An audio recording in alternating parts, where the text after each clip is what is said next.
ત્યાં મૂકતો એમ ગઈ વખતે અવાજ ન થાય. બોલા આજે ના કરે. જો ફરીથી પહેલેથી કરી આપણે પાઠ 11 ભારતનું ન્યાયતંત્ર સંઘ સરકારના અંગો કેટલા કયા કયા? વિધાનસભા, કારોબારી, ધારાસભા, ન્યાયતંત્ર. પછી એમાં ધારાસભા શું કાર્ય કરે? કારોબારી કાયદાનો અમલ કરે. હવે ન્યાયતંત્ર કાયદાનો અમલ ન કરે અને દંડ કે સજાની જોગવાઈ કરે છે. સૌથી ટોચ ઉપરની અદાલત સર્વોચ્ચ અદાલત, પછી વડી અદાલત હાઈકોર્ટ, પછી તાલુકાની અદાલત, પછી પ્રાંત અદાલત અને વિશિષ્ટ અદાલત. એટલે એમાં લોક અદાલત એ બધા. આપણી સર્વોચ્ચ અદાલત ક્યાં આગળ છે? દિલ્હીમાં. પછી વડી અદાલત પછી દરેક જિલ્લામાં અને દરેક તાલુકામાં જે હોય તાલુકા અદાલત. હવે ન્યાયતંત્રનું મહત્વ શું છે? સૌથી પહેલું તો મહત્વ શું છે ન્યાયતંત્રનું? અંદરથી જોઈ ન કરો બેટા. નાગરિકના હકોનું રક્ષણ કરવું ને જતન કરવું. આપણને કોઈ બી તકલીફ હોય તો આપણે તરત જઈશું અદાલતમાં, તો આપણને એ લોકો આપણા હકોનું રક્ષણ અને જતન કરશે. પછી આપણે ફરજ ના નિભાય તોય આપણને દંડને સજા કરી શકે. હેલ્મેટ પહેરવાનો કાયદો એમણે ઘડ્યો છે, પછી આપણે હેલ્મેટ ના પહેરે તો આપણી પાસેથી દંડ લે છે કે નથી લેતા? ઘરે ચબરખી આવી જાય તમે મેમો આવી જાય ઘરે. એવી રીતે પછી બીજું શું ન્યાયતંત્રનું બીજું શું મહત્વ છે? પહેલું તો હકોના રક્ષણ કરવાનું, જતન કરવાનું. પછી બીજું મહત્વ શું છે કે ધારો કે કેન્દ્ર અને રાજ્ય વચ્ચે અથવા તો રાજ્ય વચ્ચે કોઈ બી ઝઘડા થાય તો એ ઝઘડાને ઉકેલ લાવવાનું કાર્ય કરે. બે રાજ્ય વચ્ચે કોઈ બી બાબતને લગતા મતભેદ થાય, બે કંઈ બી ઝઘડા થાય તો એનો કેસ સુપ્રીમ કોર્ટમાં ચાલે. એટલે એનો ઉકેલ લાવવાનું કાર્ય કરે. અયોધ્યામાં તમને ખબર છે ને, અયોધ્યામાં રામ મંદિર બનવાનું હતું, એનો કેસ ચાલતો હતો. છેલ્લે સુપ્રીમ કોર્ટે નિર્ણય લાવ્યો. તો સુપ્રીમ કોર્ટ કેટલા વર્ષો પછી આ નિર્ણય કેમ નિર્ણય બધાએ માન્ય રાખ્યો? કારણ કે એમાં એટલું રામ મંદિર બનાવવાનો નિર્ણય નહોતો, જોડે જોડે બીજી જમીન એ લોકોએ મસ્જિદ બનાવવા માટે પણ આપી. અત્યાર સુધી એવું હતું કે ના, કાં તો રામ મંદિર બને કાં તો મસ્જિદ બને, એટલે કોઈ માન્ય નહોતું રાખતું. પણ જે અત્યારે સર્વોચ્ચ અદાલતના જે નિર્ણયો એમણે એવું કહ્યું કે રામ મંદિર બનશે અને જોડે જોડે મસ્જિદ બનાવવા માટે પણ એ લોકોએ ગવર્મેન્ટે જગ્યા આપી. એટલા માટે એ નિર્ણય માન્ય રાખ્યો. અને સર્વોચ્ચ અદાલતનો જે નિર્ણય આખરી નિર્ણય હોય, ધારો કે આપણને કોઈ તકલીફ હોય, આપણે વડી અદાલતમાં ગયા, પહેલાં તો કોઈ જિલ્લામાં હોય તો જિલ્લા અદાલતમાં તેનો ચુકાદો આપણને માન્ય ના આવે તો આપણે વડી અદાલતમાં ગયા કે હાઈકોર્ટમાં ગયા, એનો ચુકાદો પણ આપણને એવું લાગે કે ભાઈ માન્ય નથી તો સર્વોચ્ચ અદાલતમાં ગયા. સર્વોચ્ચ અદાલતનો ચુકાદો હંમેશા આખરી ગણાય છે.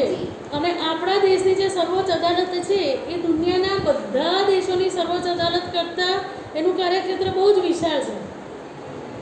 એટલે બધી બંધારણની બધી જોગવાઈઓને અનુસરીની છે. તમે અત્યારે માસ્કનો કાયદો લાવ્યો તો એ લોકો સીધો માસ્કનો રીતે કાયદો ના લાવી શકે. એ લોકો કાયદો એ રીતે અમલમાં મૂકે કે બંધારણમાં એની જો બંધારણ છે એ બંધારણને કંઈ બી નુકસાન નથી થતું ને, એ લોકો જો એટલે બંધારણની જોગવાઈને અનુસરીને આવી રીતે કાયદો ઘડવામાં આવે છે. એટલે બંધારણને કોઈ બી નુકસાન ના થવું જોઈએ એ જોવાની બી ફરજ છે. એટલે કેન્દ્ર અને રાજ્ય વચ્ચેના કે રાજ્ય વચ્ચેના કાર્ય વિભાજનને લગતું અથવા તો કોઈ બી બાબતમાં વિસંવાદિતા સર્જાય તો એનો ઉકેલ લાવવાનું કાર્ય ન્યાયતંત્ર કરે છે.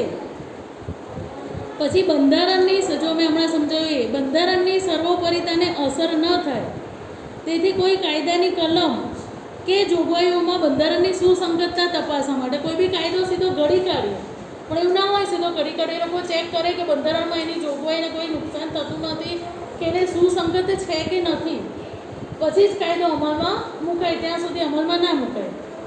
પછી આપણું ભારતનું બંધારણ કેવું છે? અરે ન્યાયતંત્ર સ્વતંત્ર, નિષ્પક્ષ, તટસ્થ અને નિર્ભીક. તમે કોઈ પણ અદાલત જો એ કોઈના તાબા હેઠળની નથી. ન્યાયતંત્રનો નિર્ણય આખરી ગણાય, એની પર કોઈનો બી વગ નથી. નહીંતર તો પછી કોઈ બી નેતા હોય કે કોઈ પણ મોટા માણસો હોય જો એનો વગ હોય તો ચુકાદો હંમેશા એ લોકોની ફેવરમાં જ આવે.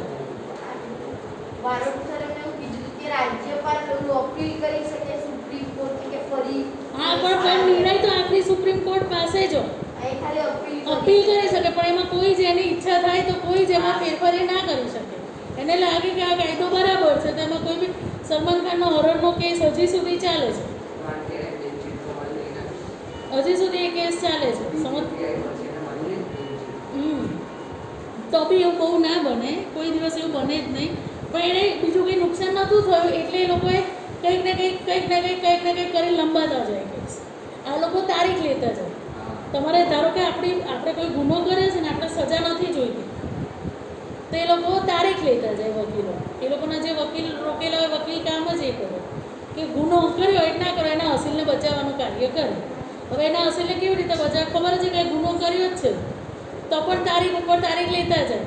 અને નિર્ભયા કેસનો ચુકાદો કેટલા વર્ષો પછી આવે, કારણ કે સગીર હોય, બીજું કોઈ કારણ હોય, એવી રીતે એ લોકો કંઈક ને કંઈક બહાના બતાવતા ગયા પણ છેલ્લે ચુકાદો આવી જ ગયો. એટલે ભલે પ્રક્રિયા અમુક વખત લાંબી થઈ જાય પણ ચુકાદો તો ન્યાયની ફેવરમાં જ આવે છે. પછી ધારાસભા અને કારોબારી દ્વારા બંધારણ મર્યાદાનું ઉલ્લંઘન ન થાય તે ચકાસવા માટે કોઈ ધારાસભા કે કારોબાર, તમે જોજો અત્યારે ચૂંટણીનો જે પ્રચાર થતો હતો પણ એમાં બી ન્યાયતંત્રએ નિયમો ઘડેલા કે ભાઈ ચૂંટણીનો પ્રચાર તમારે 2 દિવસ પહેલાં બંધ કરી દેવો પડે, 2 કે 3 દિવસ પહેલાં. તમે જોજો જ્યારે ઇલેક્શન હતો એના 2 દિવસ પહેલાંથી, નહીં તો રોજ તમને માઇકમાં બધું સંભળાય, 2 દિવસ પહેલાંથી એ બંધ થઈ જાય. પછી દીક્ષાનું બંધ થઈ જાય. પછી જે ચૂંટણીનું પોઈન્ટ હોય કે જ્યાં બધા મત આપવા જવાના હોય તે કોઈ પણ પક્ષના લોકો ઊભા ના રહી શકે અમુક મીટર સુધી કે ભાઈ તમે મને વોટ આપજો કે એવું કહેવા માટે અમુક મીટર સુધી એ પક્ષના લોકો ઊભા ના રહી શકે, નહીંતર એની સામે પણ કાર્યવાહી થાય.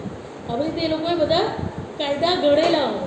તમે જોજો કોઈ પિક્ચર કે મૂવી કે કશું જોશો ને આગળ પહેલાં લખાઈને આવી જશે, કારણ કે એમાં કોઈ જંગલનું બતાવતા હોય કે કોઈ પ્રાણી વિશે બતાવતા હશે એ લોકોનું આગળ પહેલાં લખે છે એ લોકો. હા હા, નહીંતર એની સામે કેસ થાય.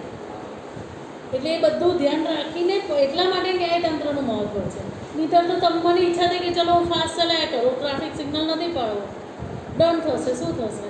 પણ હવે એમાં બી એ લોકોએ નિયમો લઈ દીધા કે ભાઈ અમુક વખત પછી થાય એનું આ તો એ લોકોનું લાઇસન્સ રદ કરી દે. એવી રીતે તો જ બધા સુધરે, નહીંતર તો બધા દંડ આપીને કે વાંધો નહીં દંડ લે છે ને. માસ્ક માટે કેટલા કરોડો રૂપિયા ભેગા થઈ ગયા આપણી ગવર્મેન્ટ પાસે, જે અત્યાર સુધી ભેગા નહોતા થાય એટલે ખાલી કોરોનામાં 1 વર્ષમાં ભેગા થઈ ગયા તો પણ લોકો સુધરતા નથી. કોણ? હું એમ તો કહું છું કે અત્યારે આટલા વર્ષોમાં જે ભેગા નહોતા થતા એ રૂપિયા ખાલી માસ્કના નિયમથી ગવર્મેન્ટ પાસે ભેગા થઈ ગયા તો પણ હજી લોકો સુધરતા નહોતા. એટલે ગવર્મેન્ટ શું કરે એના માટે દંડના પૈસા વધારે. ક્યારેક તો માણસ સુધરશે ને.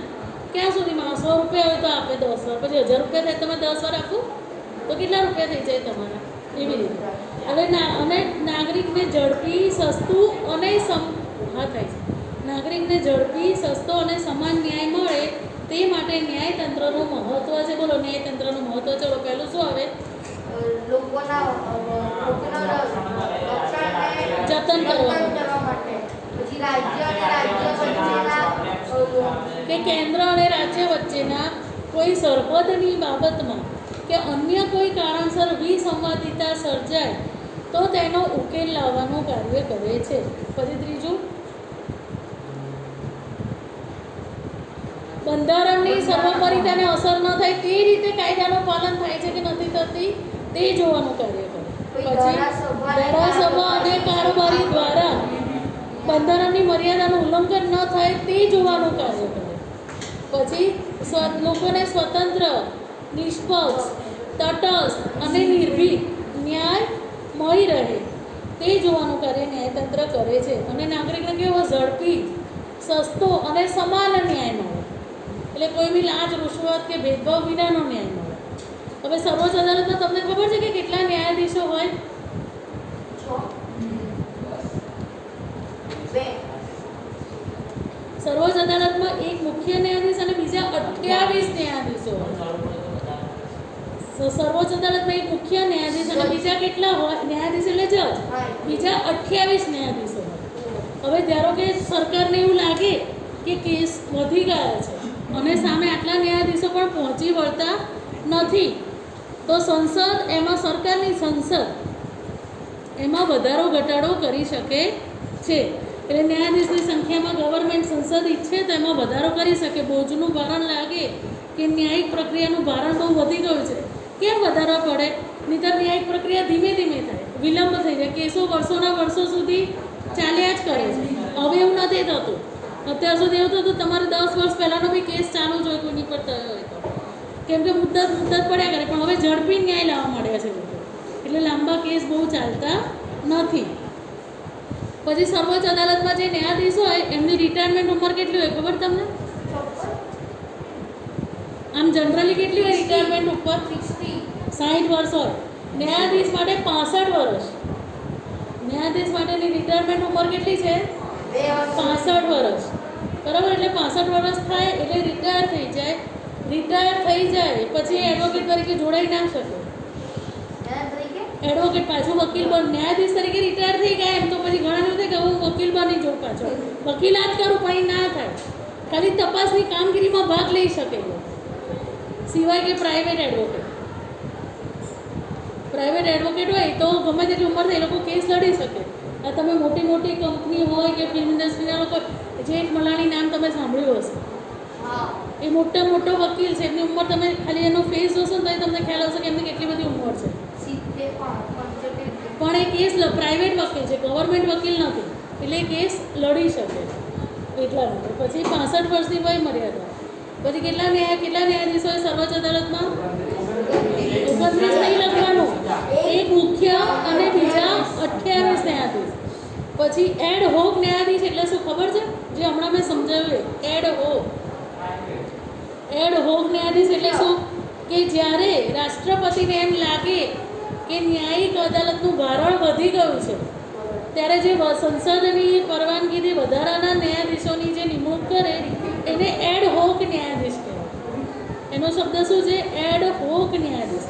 અને ન્યાયાધીશોની નિમણૂક સિનિયોરિટીના ધોરણે થાય. એમાં બી લાયકાત હોય ન્યાયાધીશની. તો એક તો એ ભારતનો નાગરિક, કોઈ બી લાયકાત હોય નાગરિકમાં, તમે જોજો કોઈ પણ વ્યક્તિની લાયકાત હોય ને કે પ્રધાનમંત્રી છે, બધામાં પહેલું તો તમારો છે કે ભારતનો નાગરિક હોવો જોઈએ.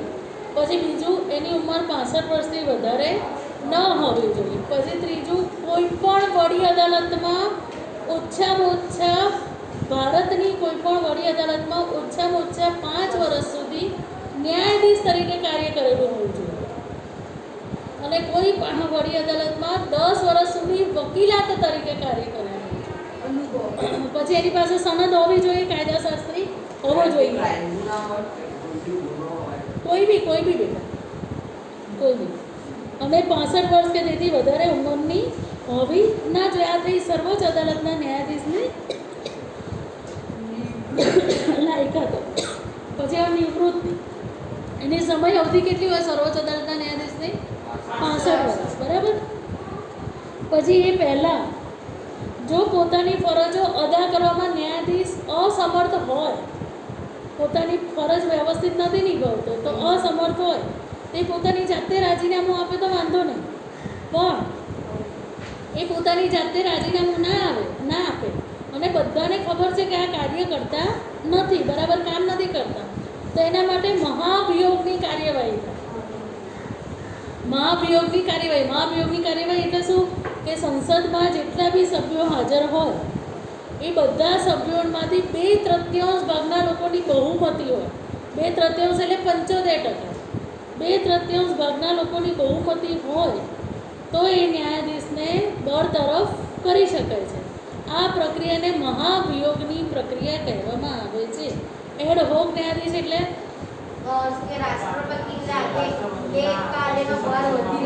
ન્યાયિક કાર્યનો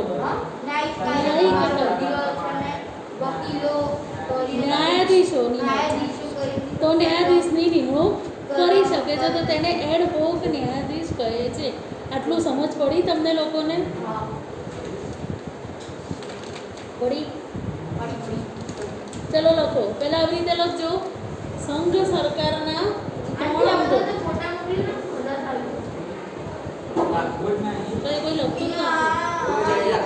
અરે એમને કરી નાખ ને, આમ અપ્લાય કરી દો. કેટલી વાર થાય એમ કરતા? લખો બેટા, ચાલો હેડિંગ મારો. જીનલ, કેમ થાક લાગ્યો દીકરા આજે? કેમ તું બોલતી નથી બેટા કશું? સ્કૂલે જાય છે?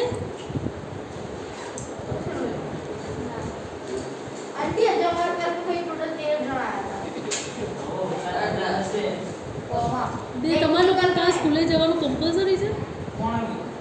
આ લોકો માનીત ને ધૈર્ય ને એ લોકો બોલતા હતા કે ટેકનિકલી મારી પોતે નતો આવ્યો બધા ધૈર્ય वो ટેકનિકલી શીટ કાલ બતાવવાની જ તમારે 20 માર્કની. આ 20 માર્કની નહીં ગઈ.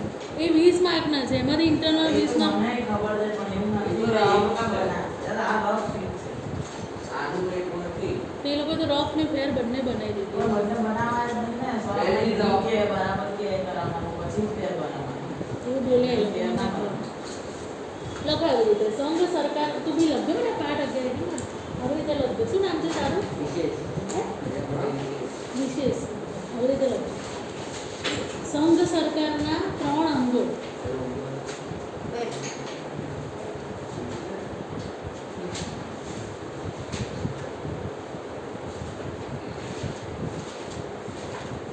ધારાસભા, કારોબારી અને ન્યાયતંત્ર. શું કહ્યું દીકરા તને જીનલ?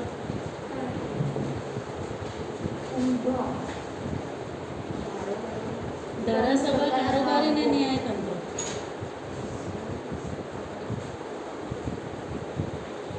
એક મહિનાથી બતાવ થોડું બોર્ડ કે ચાલશે.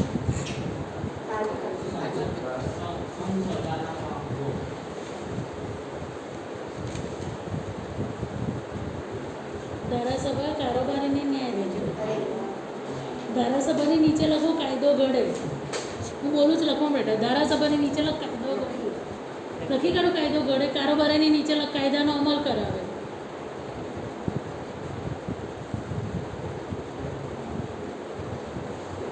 દંડને નહીં બધી આખી સીટ તો. અને ન્યાયતંત્ર પેલા લોકોને પતી ગઈ ધૈર્યન બાકી છે. અને ન્યાયતંત્રમાં લખો કાયદાનો અમલ ન કરે તેને દંડ કે સજા થાય.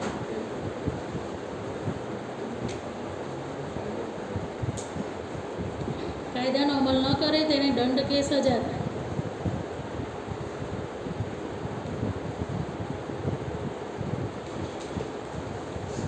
પછી આવી રીતે જો ચોપડીમાં પાના નંબર 86 છે એમાં દોરેલું છે એ દોરજો. એમાં ખાલી હું તમને કહું ને એ ઉમેરી દેજો. પહેલાં દોરી કાઢો પછી હું કહું ને એમ ઉમેરી દેજો. થોડુંક ત્રિકોણ આંટી હા, ચોપડીમાં પાના નંબર 86 આવી રીતે જો મેં આમાં દોરેલું છે નીચેનું. જો ચોપડીની પાના નંબર 86માં છે પછી એમાં હું કહું ને એ ઉમેરી દેજો તમે. પહેલાં દોરી કાઢો ચોપડી પ્રમાણે.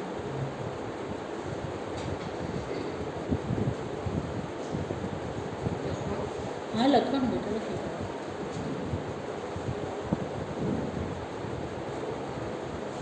લખી દે હા હા લખી કાઢો બેટા. તને હું થાક લાગ્યો જીના બેટા? કેમ તો આંખો બંધ થઈ જાય તારી? તો પાણી છાંટી દેજે બેટા. આંખમાં પાણી છાલક મારી દેજે. અહીંયા હશે પાણી અંદર કદાચ. જા હો, છાલક માર.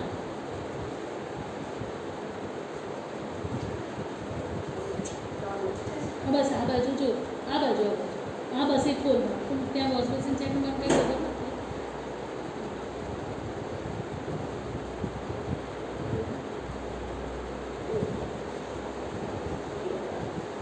લખી બેટા દોરી લખી કાઢ્યું.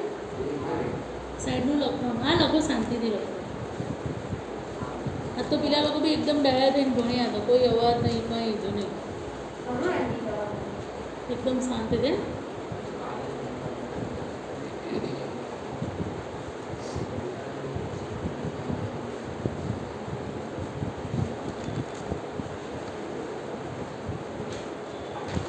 બોટલ તો લઈ દો.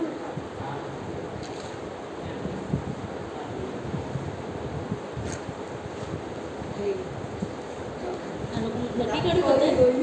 એમાં જો એમાં ચોપડીમાં બધું ખાલી સર્વોચ્ચ અદાલત કે બીજું શું લખેલું છે? કોઈ વડી અદાલત સર્વોચ્ચ અદાલત કે સુપ્રીમ કોર્ટ લોકો ત્યાં જોડે દિલ્હી લખી કાઢો. કૌંસમાં ને હમ. એ નીચે પેલું લખી દે ગાંધીનગર વડી અદાલત કે હાઈકોર્ટમાં ગાંધીનગર લખી કાઢો.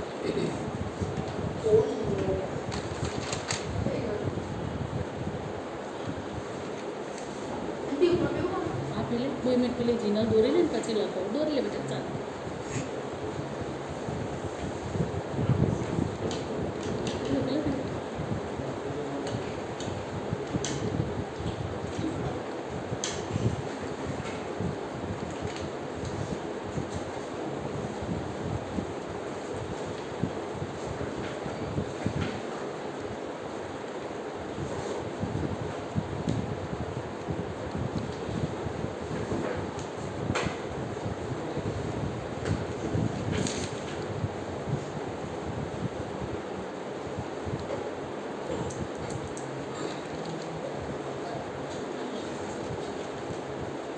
પછી કઈ ધોરણ ના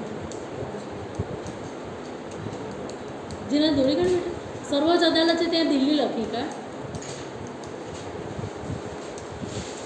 અને વડી અદાલત છે ને ત્યાં ગાંધીનગર લખી કાઢ. હવે આગળનો પોઈન્ટ ન્યાયતંત્રનું મહત્વ. ન્યાયતંત્રનું મહત્વ આ હું લખું છું જવાબ. ન્યાયતંત્ર શા માટે જરૂરી છે એમ. કાયદાના મોટિવેટિંગ પણ હા ન્યાયતંત્રનું મહત્વ એડિંગ મારજો તમે.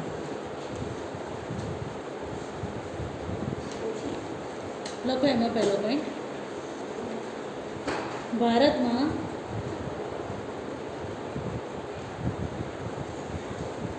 નાગરિકના હકોનું રક્ષણ અને જતન કરવા.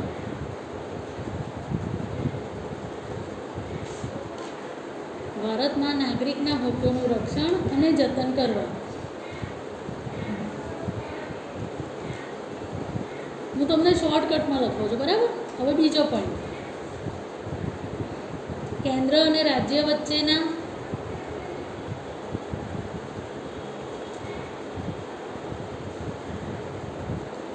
રાજ્ય વચ્ચેના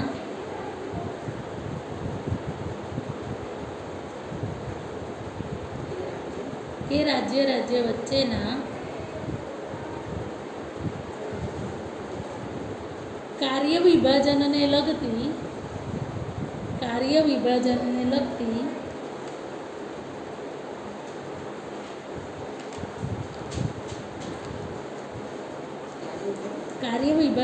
લગતી કોઈ વિસંવાદિતા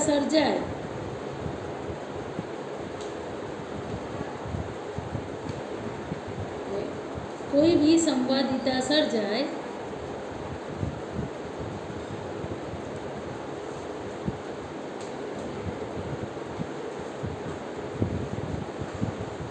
તો તેના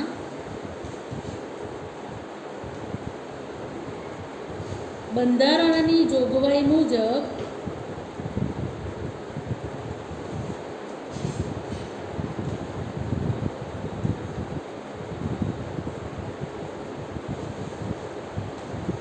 ઉકેલ લાવીને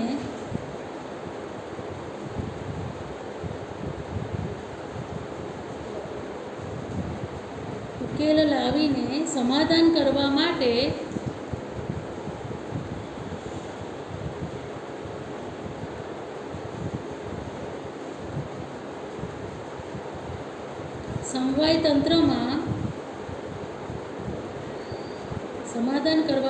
સમવાય તંત્રમાં તટસ્થ અને નિષ્પક્ષ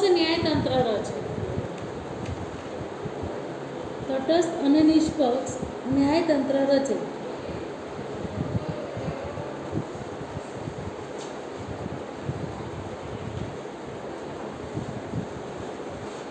આગળ બંધારણની સર્વોપરિતાને અસર ન થાય. નવો પોઈન્ટ છે. બંધારણની સર્વોપરિતાને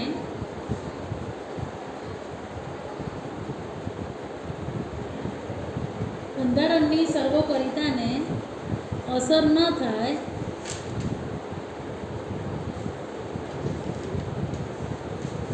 તેવી કોઈ કાયદાની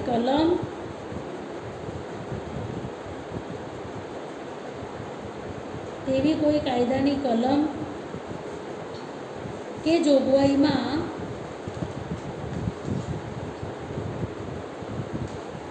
બંધારણની સુસંગતતા છે કે નહીં તે ચકાસવા માટે.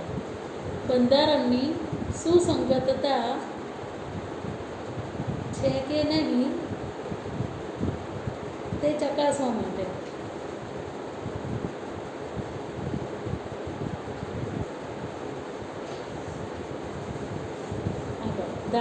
નવો પોઈન્ટ. હા નવો પોઈન્ટ. ધારાસભા અને કારોબારી દ્વારા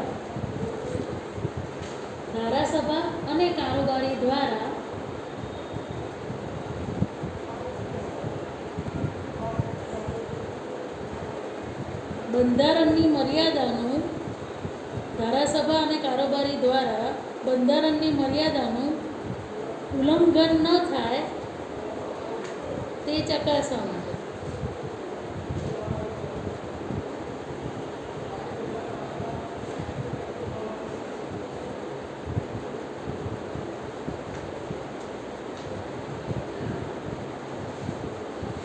આગળનો પોઈન્ટ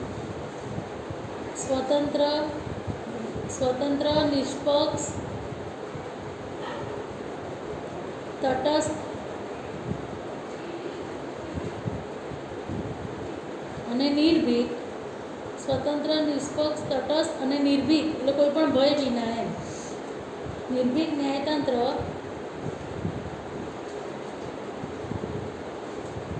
લોકશાહીની આધારશિલા છે.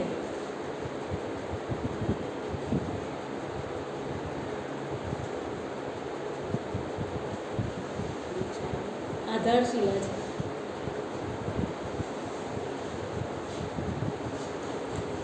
આગળ નાગરિકને ઝડપી સસ્તો અને સમાન ન્યાય મળે. નાગરિકને ઝડપી સસ્તો અને સમાન ન્યાય મળે તે માટે ન્યાયતંત્રનું મહત્વ છે.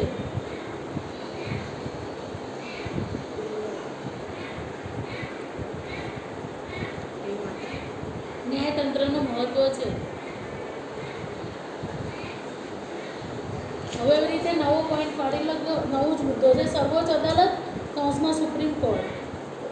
હવે એના હું તમને બધા પોઈન્ટ જ ખાલી લખાઈ દઉં છું, આખા વાક્ય નથી લખાવતી, બરાબર?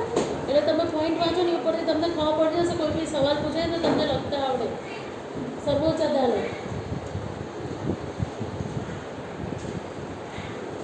પહેલો સૌથી ટોચ પર.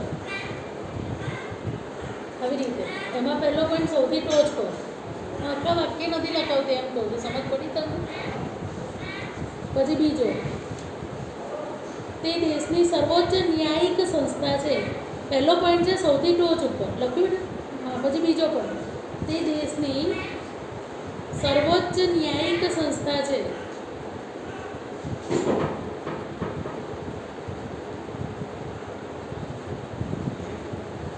સર્વોચ્ચ ન્યાયિક સંસ્થા છે એટલે ન્યાય આપણી સૌથી મોટી સંસ્થા. પછી ત્રીજો તેની બેઠક નવી દિલ્હીમાં છે. બેઠક નવી દિલ્હીમાં છે.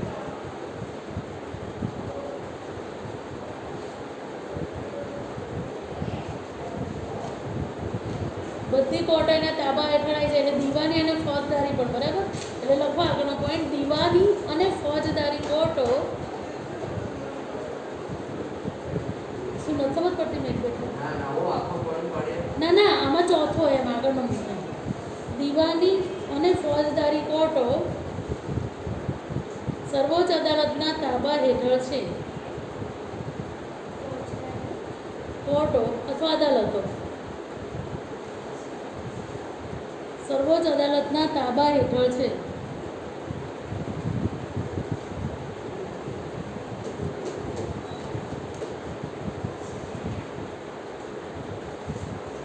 પછી આગળ સર્વોચ્ચ અદાલતમાં એક મુખ્ય ન્યાયમૂર્તિ,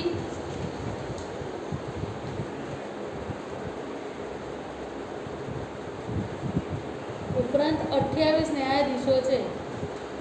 સર્વોચ્ચ અદાલતમાં એક મુખ્ય ન્યાયમૂર્તિ ઉપરાંત 28 ન્યાયાધીશો છે.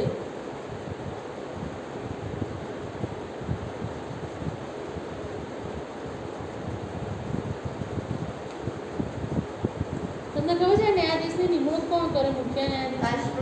હા. હવે આગળનો પોઈન્ટ કે ન્યાયાધીશની નિમણૂક કોણ કરે? આવી રીતે એમાં જ છે આગળનો પોઈન્ટ. હો ને? શું બેટા છે? 28 ન્યાયાધીશો. કોણ ન્યાયાધીશની નિમણૂક કરે? એટલે આમાં જ આગળનો મુદ્દો. એટલે તમને MCQ પૂછાય કે એક શબ્દમાં પૂછાય ને તો તમને આવડે કે આવી રીતે પૂછાઈ શકે. આગળ એમાં કોણ ન્યાયાધીશની નિમણૂક કરે? ડેશ કરીને લખજો રાષ્ટ્રપતિ.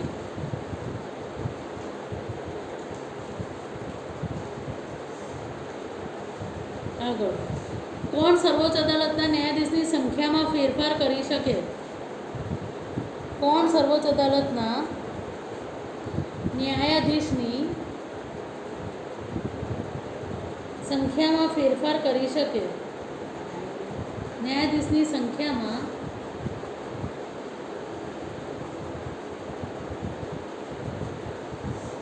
ફેરફાર કરી શકે.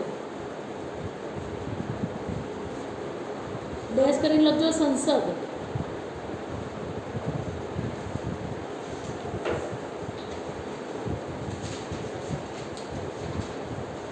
આગળ એડ હોક ન્યાયાધીશની નિમણૂક કોણ અને ક્યારે કરી શકે? એડ હોક ન્યાયાધીશની નિમણૂક કોણ ક્યારે કરી શકે?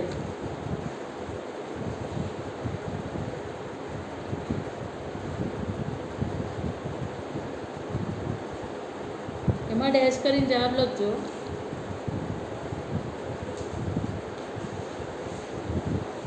જો રાષ્ટ્રપતિને એમ લાગે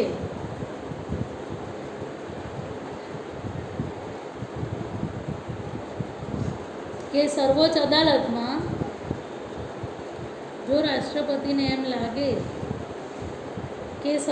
અદાલતમાં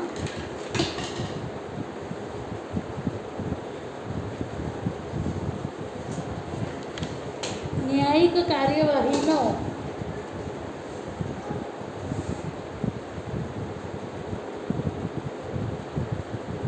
બોજો વધી ગયો છે. ફરીથી બોલું.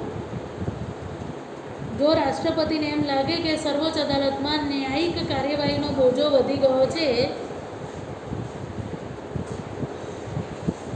તો બંધારણની સત્તા મુજબ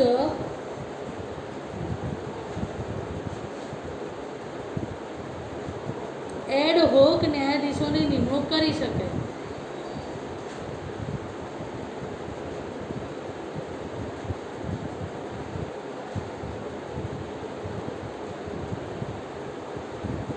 એટલે મુખ્ય ન્યાયાધીશની નિમણૂક તો રાષ્ટ્રપતિ કરે, પણ અન્ય ન્યાયાધીશોની નિમણૂક કોણ કરે ખબર છે? ના, મુખ્ય ન્યાયાધીશ અને બીજા જે વરિષ્ઠ ન્યાયાધીશો હોય સિનિયોરિટીના આધારે એ લોકો સાથે ચર્ચા વિચારણા કરીને લખો. અન્ય ન્યાયાધીશોની નિમણૂક કેવી રીતે થાય? અન્ય ન્યાયાધીશોની નિમણૂક કેવી રીતે થાય?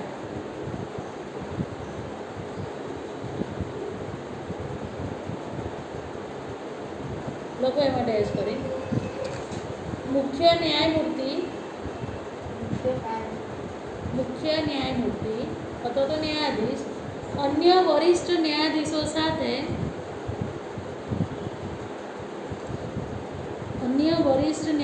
સાથે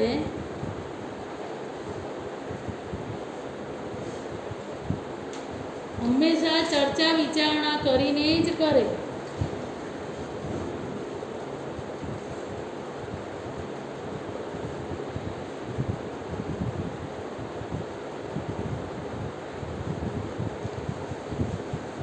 સર્વોચ્ચ અદાલતના વરિષ્ઠ ન્યાયાધીશોની નિમણૂક કેવી રીતે થાય? હા, હલો. સર્વોચ્ચ અદાલતના વરિષ્ઠ ન્યાયાધીશોની નિમણૂક કેવી રીતે થાય?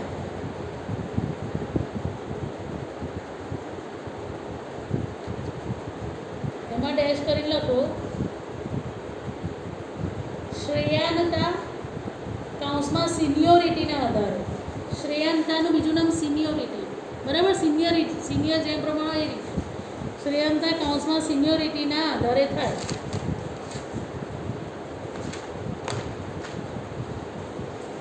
હવે નવો પોઈન્ટ લખજો.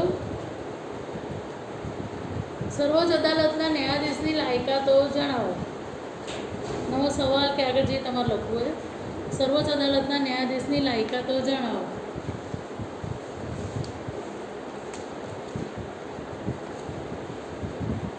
જો ચોપડી લાયકાતો જણાવો. એ 2 માર્કમાં પૂછાયા છે બેટા. જો ચોપડીનું પાનું છે 86મું લખી કાઢો એમાંથી જોઈ. 5 લાયકાતો છે એમાં.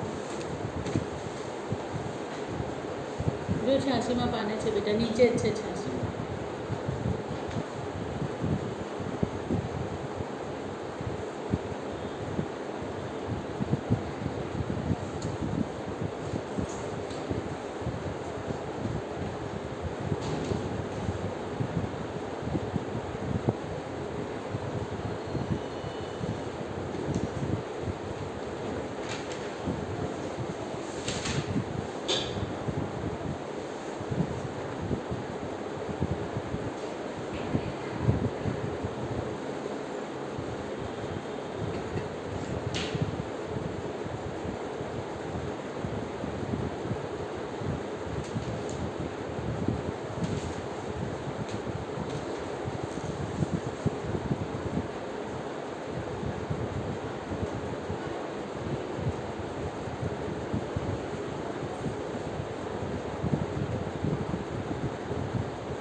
મોકલ્યા નથી આજે એમ તો મોકલ્યા પેપરનો ફોટો મેં મોકલી દો કનીશ કેમ બોલો યાદનું નામ. સરસ બહુ ડાયા છે અરે તે મોકલ્યા બેટા શું નામ રિયન તે મોકલ્યા નથી બેટા પેપરના ફોટા લખ્યા જ નથી ને લખ્યું છે કે બાકી છે તે બેટા પ્રેમ પેપર લખ્યા અને કોઈ પેલા 49 સવાલ લખ્યા ને ફોટા મોકલ્યા તે 5નો પાઠ મેં પેલા ચૂંટ્યા હતા હે મેં પેલા ચૂંટ્યા હતા ઉમેર્યા હતા મેં ક્વેશ્ચનના તો મોકલી દીધા હતા બેટા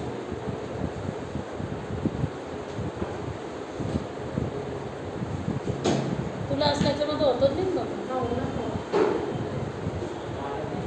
રિયન તે નથી લખેલું પકડ 5નો પાઠના 49 સવાલ ના લખ્યો બને જ નહીં તમે લોકો આગળનો ચોપડો શોધો બેટા લખ્યા જ છે બધા એટલે અમારે એવું કરવું પડશે પડતી પહેલેથી ભણવાનું ચાલુ કરવું પડતી ચોપડા બનાવડાવવા અહીંયા મૂકી દઈ. ના ચલો લખો બોલ જોઈએ હવે. મહાભિયોગની કાર્યવાહી સમજાવો બે જ મિનિટની વાર 2 મિનિટનું લખેલું ને હા મહાભિયોગની કાર્યવાહી યાદી પૂછાય જ છે મેં તમને હમણાં સમજાવ્યું બરાબર બર તરફ કરવાનું જે આવે છે ને મહાભિયોગની કાર્યવાહી આજે મીઠી મહાભિયોગની કાર્યવાહી સમજાવવાની લખો છો ચલો હવે. લખો જવાબ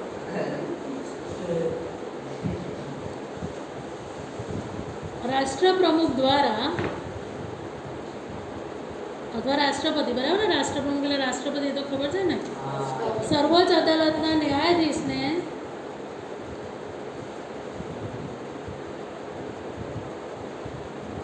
માત્ર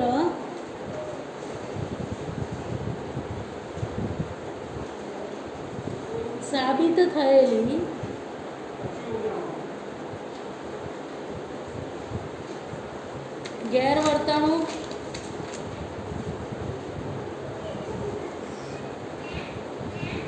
ગેરવર્તણૂક બિનકાર્યક્ષમતા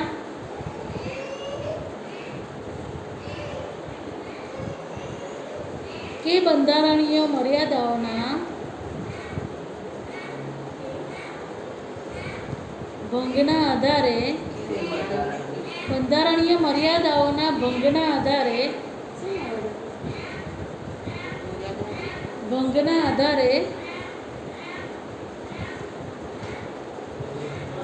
મહાભિયોગની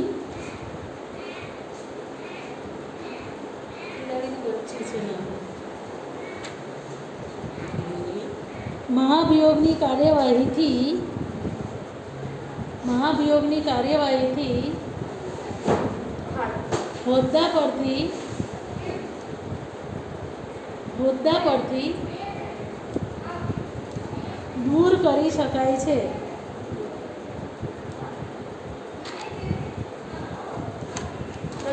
આગળનો ફકરો હજી જ્યાં વધુરો છે હજી તો વ્યાખ્યા થઈ નથી મહાભિયોગની લખો સંસદના બંને ગૃહોમાં મેં જે સમજાવ્યું આવ્યું શું આવ્યું ક્યાંથી આવ્યું અરે ખાલી એકાંતની 2 તો 3 કરીને જાઓ. સંસદના બંને ગૃહોમાં તેના કુલ તેમજ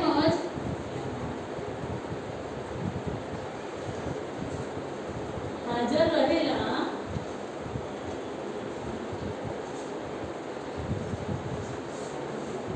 અને મતદાન કરતા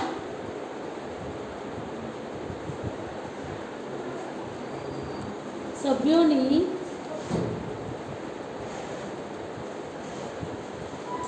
બે તૃતીયાંશ બહુમતીથી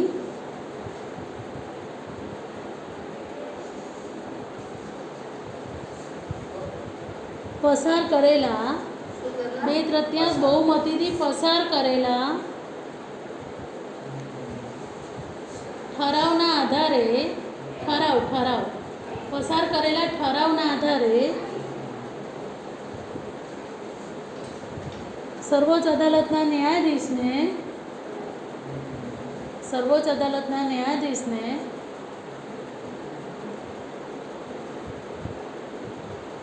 હોદ્દા પરથી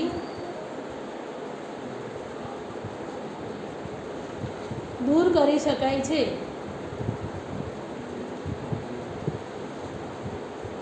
તેને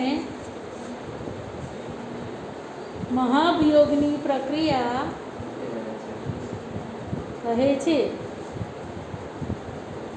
આગળ લખજો છે, હવે ફકરો પડીને એમાં લખજો. એટલે ધારો કે આ હું એ સમજો મહાભિયોગની પ્રક્રિયા જે ન્યાયાધીશ સામે થાય ને એ ન્યાયાધીશ પર એનો પક્ષ રજૂ કરી શકે. એવું નહીં કે સીધું એને બરતરફ કરી શકાય, એનો પક્ષ રજૂ કરી શકે. બસ એ જ લીટી લખવાની. લખો મહાભિયોગની કાર્યવાહી દરમિયાન, ફકરો પડીએ ને હવે. હા, મહાભિયોગની કાર્યવાહી દરમિયાન સંબંધિત ન્યાયાધીશને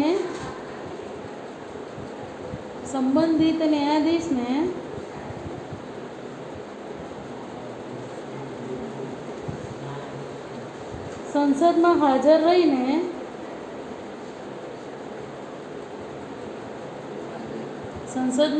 રહીને પોતાના બચાવમાં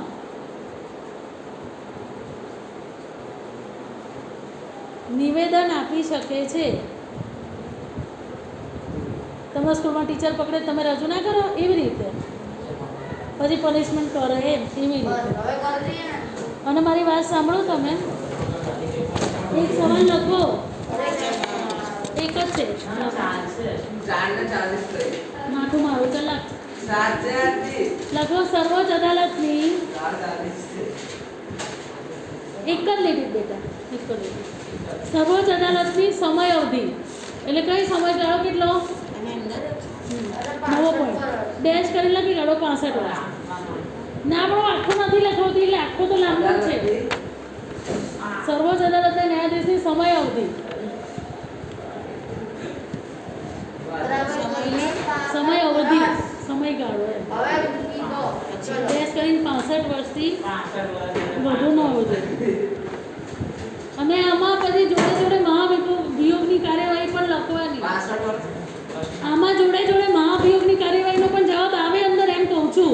તમને એવું પૂછાય ને કે સર્વોચ્ચ અદાલતની સમય અવધિ જણાવો, તાકી મહાભિયોગ પહેલાં આ વાક્ય લખી કાઢવાનું કે 65 વર્ષથી વધારે ઉંમર ન હોવી જોઈએ, અને જોડે જોડે આખી મહાભિયોગની પ્રક્રિયા લખવાની. એક વારમાં પૂછ્યું તો ખાલી 65 વર્ષ એક માર્કમાં પૂછાય જ નહીં બાકી. નાગરિકના સવાલ એક માર્કમાં પૂછાય જ નહીં. ચલો હવે આટલી કરી દો. હવે સાંભળો, એક મિનિટ મારી વાત તો સાંભળો. આટલા તમને સમજ પડી ને? શુક્રવારે આપણે સર્વોચ્ચ અદાલતનું કાર્યક્ષેત્ર ખબર છે? કોઈ સ્કૂલમાં ભણ્યા તો કાર્યક્ષેત્ર કેટલા ભાગમાં વહેંચેલું છે? સર્વોચ્ચ અદાલતના કાર્યક્ષેત્ર કેટલા ભાગમાં વહેંચેલું છે? પછી એટલે આખોમાં આવી જ રીતે વડી અદાલતની છે. વડી અદાલતના આ સર્વોચ્ચ અદાલતના ન્યાયાધીશની લાયકાત ભણ્યા, એવી જ રીતે વડી અદાલતના ન્યાયાધીશની લાયકાત આવશે. અને પછી એવી જ રીતે જિલ્લાના ન્યાયાધીશની લાયકાત આવશે. બરાબર? જિલ્લાના ન્યાયાધીશની લાયકાત. એટલે આપણે શુક્રવારે એ ભણીશું. મેં એટલા માટે તમને લોકોને લખે કારણ કે તમે લોકો ઘરેથી લખતા નથી એટલે. ચલો હવે તો મૂકીએ ને. પેલા 45 સવાલો પૂરા કરી નાખજો, બરાબર? જેને બાકી છે બધા એટલે મેં આજે લખાઈ દઈશું, એટલે તમારે હોમવર્ક પૂર્ણ.